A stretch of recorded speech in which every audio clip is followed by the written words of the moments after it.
Hello guys, today I'm going to show you how you can send fax message from your Honor 70 Lite.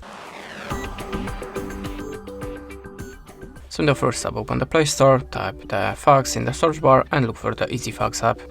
Install it and open.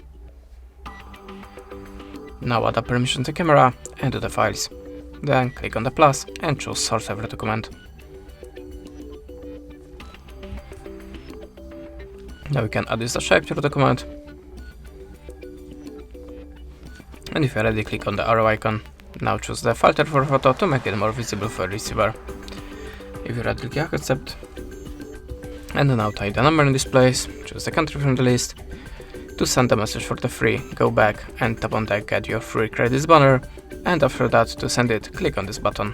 And that's it. Thanks for watching, leave us a like or a comment, and goodbye.